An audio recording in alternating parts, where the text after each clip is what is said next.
With topics like rights and responsibilities under our belt, we can address another key issue in leadership: authority. We often imagine rank and privilege as being granted by an authority, but the Downstream Principle tells us that there are more options. As with the earlier topics, authority is normally handled poorly using commonplace ideas about power and imposition, without asking what the source of that power might be.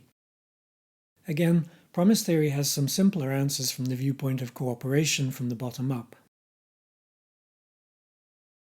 The Oxford English Dictionary defines authority roughly as the right or power to influence others. There are two things here: right and power. We already know that right means permission, so what's power? These two correspond roughly to the concepts of promises and impositions, respectively.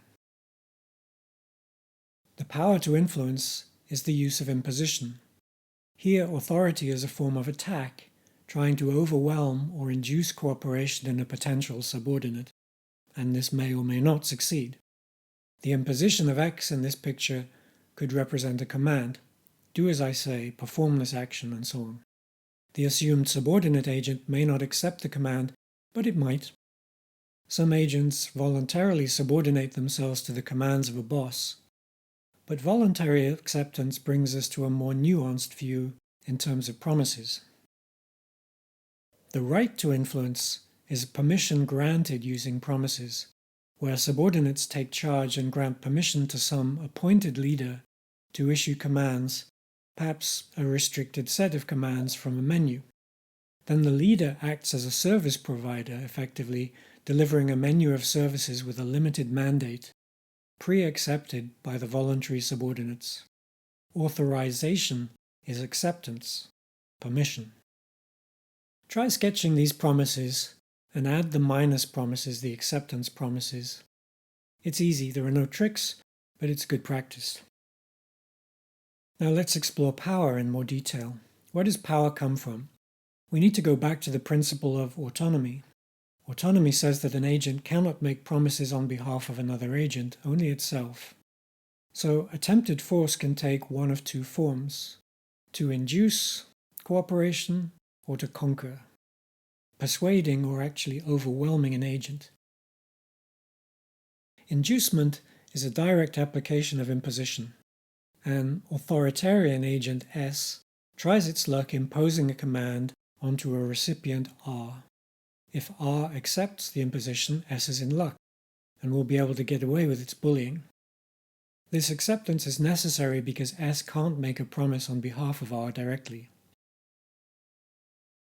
Conquering or overwhelming an agent involves actually making R a part of S so that S can then make the promise by itself. Takeover of a company, the annexing of a region, or the viral reprogramming of cells to change their promises. The machinery of the agent becomes a part of the promises determined by the authoritative source. We don't need to speculate about what's required to take over an agent. There are various approaches, I mentioned a couple.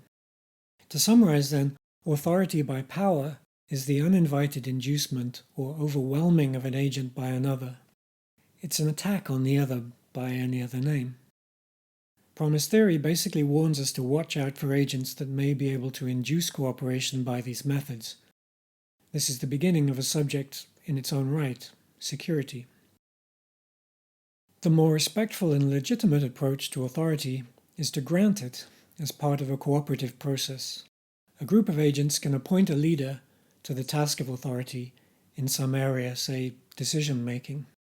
Appointing a single agent to lead a group is efficient, as we saw from the study of agreement, because a single source is quicker and more agile in decision-making than waiting for a group to reach equilibrium. The appointment of a role is a core pattern in promise theory, and the pattern's shown here. First, a role begins with promises to offer a mandate by agents S who agree to subordinate themselves to the authority A. The mandate they promise may include a menu of allowed areas or services the authority can provide. Second, if the mandate is accepted by A.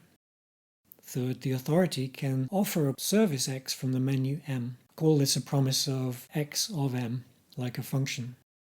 The promise is conditional on M being granted. Again, note the vertical bar and the dependence on M. Fourth, the subordinates promise to accept the service X and follow this.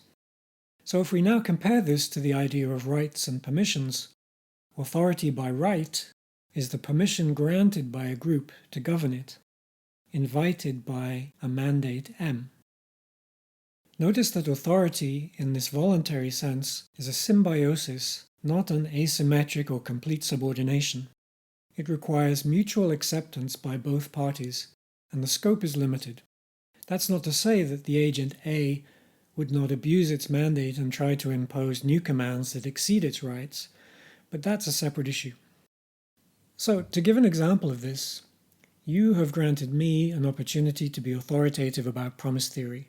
I've accepted a limited mandate to determine this content, which you in turn have promised to hear, but not necessarily agree with. You've accepted my influence insofar as allowing me to decide a curriculum. Of course, that's far from the end of the matter, but all too often we manage by the assumption that once an order is given, or a story is told, it will be transmitted faithfully and with perfect fidelity by other agents, just as the source intended. The Downstream Principle tells us that all those agents out there are absolutely free to seek a different source or simply reject what they're told, because ultimately they, or you, have the responsibility for your own knowledge. This is why leadership involves a phase of achieving a common understanding before guidance can become effective.